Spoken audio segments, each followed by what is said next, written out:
અને હવે ગણેશભાઈ આપણી વચ્ચે આપણે કેવો છે ખબર આજ હોવા તો ગણેશભાઈની હવે તૈયારી છે એકાદ દીમાં આપણી વચ્ચે આવે છે તો આપણે એનો કાર્યક્રમ સરસ મજા. તો શું મિત્રો ગણેશભાઈ ગોંડલ જેલમાંથી બહાર આવી રહ્યા છે જામીન ઉપર? જી આ મિત્રો વાત કરીએ તો સોશિયલ મીડિયામાં એક ક્લિપ ખૂબ જ વાયરલ થઈ રહી છે, જેમાં મિત્રો વાત કરીએ તો 2 દિવસ પહેલા મિત્રો એક સભા હતી. તે સભામાં મિત્રો વાત કરીએ તો એક ભાઈ બોલ્યા છે કે મિત્રો 2 થી 1 દિવસમાં મિત્રો ગણેશભાઈ ગોંડલ આપણી હાજરમાં હશે.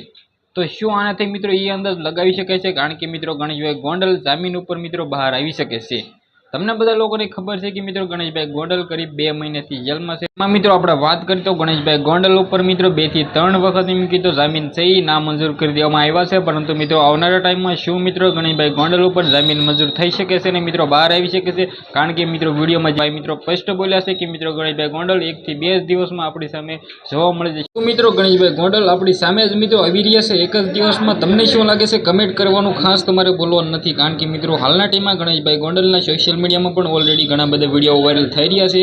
અને મિત્રો આપણી ચેનલમાં ઓલરેડી ગણેશભાઈ ગોંડલના ઘણા બધા વિડીયો જોવા મળી જશે. કારણ કે મિત્રો હાલના ટાઈમમાં તમને લોકોને ખબર છે કે ભાઈ રાજુભાઈ સોલંકીથી લઈને ગણેશભાઈ ગોંડલ પણ ઓલરેડી જેલમાં છે. પરંતુ મિત્રો હાલના ટાઈમમાં ઘોસી ટોકના કારણે મિત્રો રાજુભાઈ સોલંકી પણ મિત્રો અત્યારે જેલમાં છે. પરંતુ મિત્રો એવી જાણકારીઓ મળી રહી છે કે મિત્રો 1 થી 2 દિવસમાં ગણેશભાઈ ગોંડલ આપણી સામે હશે. કારણ કે મિત્રો બધા જ લોકો સ્વાગતની તૈયારીઓ રાખે એવું મિત્રો એક ભાઈ બોલ્યા છે. તો મિત્રો તમને શું લાગે છે કે મિત્રો 1 થી 2 દિવસમાં મિત્રો ગણેશભાઈ ગોંડલ જેલમાંથી બહાર આવી જશે? કમેન્ટ કરવાનું ખાસ ભૂલવાનું નથી. આ વિડીયો વિશે તમારે શું કહેવું છે? વિડીયોને શેર કરો, લાઈક કરો, સબસ્ક્રાઇબ કરો. આજના વિડીયોમાં આટલી જ માહિતી. આપણે એક નવા ઇન્ટરેસ્ટિંગ વિડીયો સાથે મળી. ત્યાં સુધી બધા જ લોકોને જય હિન્દ, જય ભારત.